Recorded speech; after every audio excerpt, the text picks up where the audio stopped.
ఇకపై మీకు ఇష్టమైన ఫేవరెట్ సీరియల్స్ యొక్క ఫుల్ ఎపిసోడ్స్ యూట్యూబ్లో అందుబాటులో ఉండవు. కేవలం సన్నెక్స్లో మాత్రమే ఫ్రీగా చూడొచ్చు. నేను జరగనివ్వను.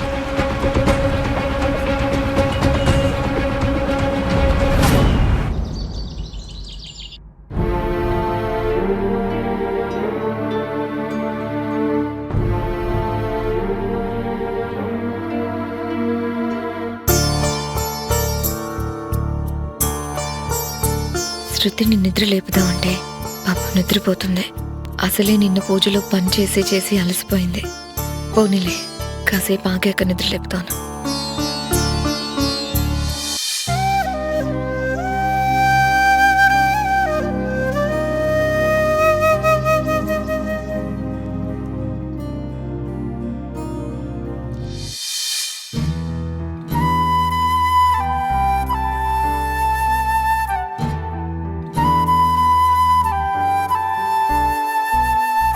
రంగమ్మా, రంగమ్మా, అమ్మగారు వస్తున్నా. చెప్పండమ్మా. ఇందాక నా మెడలోని ముత్యాల దండ తెగిపోయింది. ముత్యాలని కింద పడిపోయాయి రంగమ్మా. నేను కొన్ని ఏరాను, ఇంకేమైనా ఉన్నాయేమో నువ్వు కూడా ఏరు. అలాగేనమ్మా.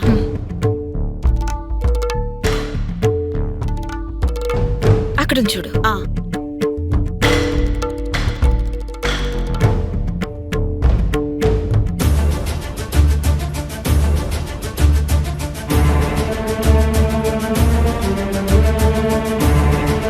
రూమ్నే కాదు, ఇంటిని కూడా ఎప్పుడు అద్దంలా పెట్టాను. ఇప్పుడు తన రూమ్ ఎందుకు ఇలా పెట్టుకుంది?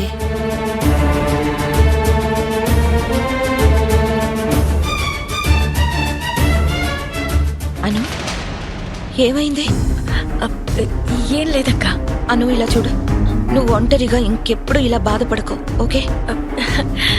నేనేం బాధపడట్లేదక్క. నీకేమైనా ఇబ్బంది ఉంటే నాతో చెప్పను.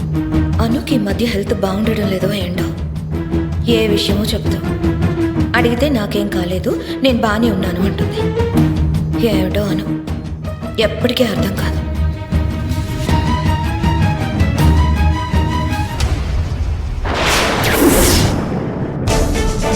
అమ్మా, అన్ని ముత్యాలు ఏరేసానమ్మా.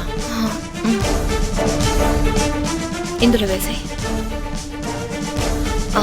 నువ్వు చీపురు తీసుకొచ్చి అను రూమ్ని నీట్గా క్లీన్ చేయి. అలాగేనమ్మా. వెళ్ళు.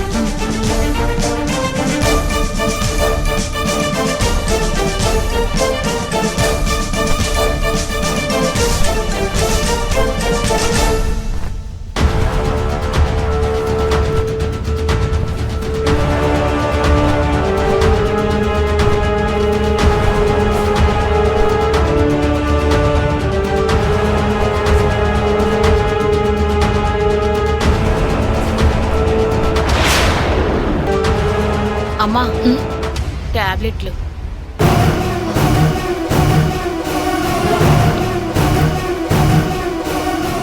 ఇవేం టాబ్లెట్స్? అను రూమ్లో ఎందుకున్నాయి? వీటిని అను ఎవరికి తెలియకుండా వాడుతుందా? వీటి మీద ఇన్ఫర్మేషన్ కూడా ఏం లేదే. అను ఆయన వచ్చాక దీని గురించి అడిగి తెలుసుకోవాలి.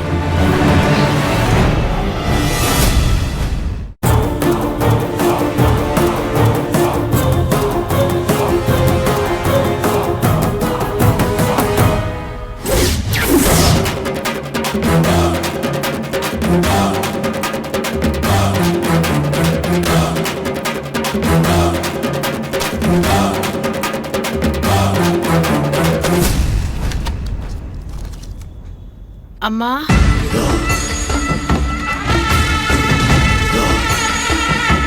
పిలుస్తుంటే అమ్మగారు వెళ్ళిపోయారే.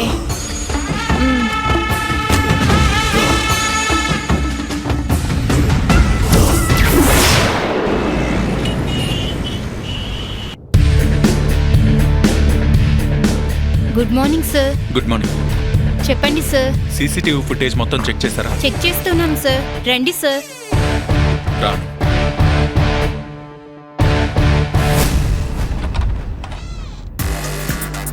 రఘు సార్, ఎక్కడి వరకు చెక్ చేసావు? సార్ మొత్తం 30 కెమెరాలో 25 చెక్ చేశాను సార్. ఇంకా 5 కెమెరాలు చెక్ చేస్తే పూర్తి అవుతుంది సార్. మరి ఆ బుర్కా అమ్మాయి మిగతా కెమెరాలో కనిపించిందా? లేదు సార్.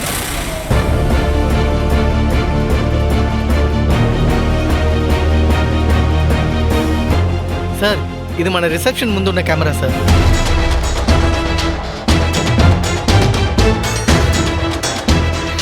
నేను 10 గంటలకే కదా ఆ రోజు హాస్పిటల్కి వచ్చింది.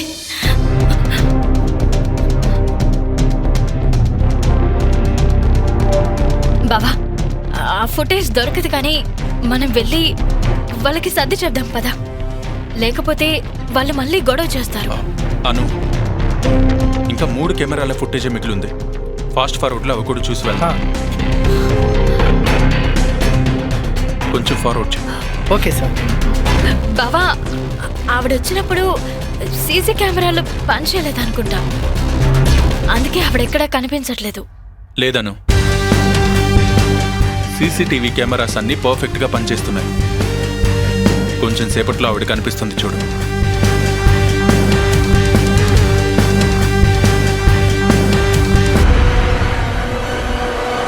ఎస్, అదిగో ఆవిడే.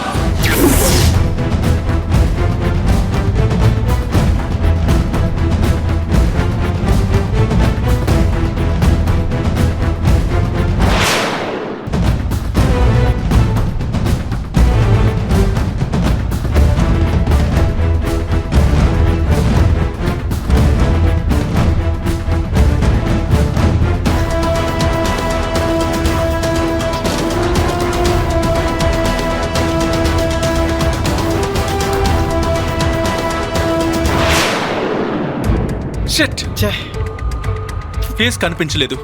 అమ్మయ్యా, ఒక గండం గట్టెక్కింది. అవును సార్. ఆ బుర్కా ఆవిడ్ని గుద్దిన ఆవిడ ఎవరో పంజాబీ వ్యక్తిలా ఉంది. ఆవిడ భర్తకి మేజర్ ఆపరేషన్ జరిగింది కదా సార్, వాళ్ళు డిశ్చార్జ్ అయ్యి వెళ్ళిపోయారు. బావా, ఇప్పుడేం చేద్దాం? చేసేదేముంది, వెళ్ళి వాళ్ళకి సర్ది చెప్తాం పద.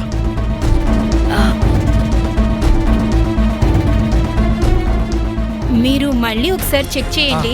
Okay madam. వేరే ఏదైనా క్లూ దొరుకుతుందేమో మనం చూద్దాం. సరే.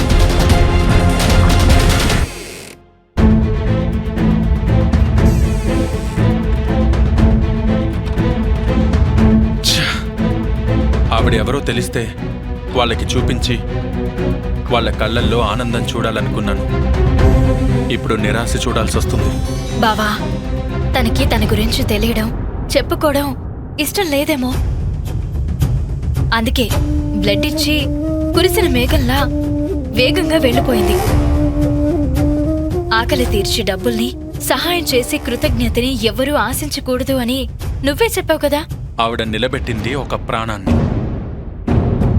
తను వెలుగుల్ని, నవ్వుల్ని నింపింది ఒక కుటుంబానికి. ఆ కుటుంబం ఎంతగానో తన కోసం ఎదురు చూస్తూ ఉన్నారు. తనని కలవాలని పరితపిస్తున్నారు.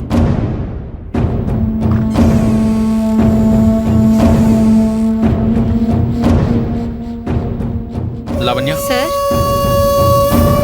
పేషెంట్ తరపు వాళ్ళు ఎక్కడున్నారు? రూమ్ లోనే ఉన్నారు సార్. అదిగో సార్, ఆయనే వస్తున్నారు. నమస్కారం అమ్మా. నమస్కారం సార్. నమస్తే సార్. నమస్కారం. మీరు చేసిన సహాయం వల్ల మా బిడ్డ మాకు దక్కాడు సార్. మీరు బిల్లు కూడా వద్దన్నారంట కదా. మీ రుణం ఏ జన్మలో తీర్చుకోగలం? మీరు దేవుడు బాబు.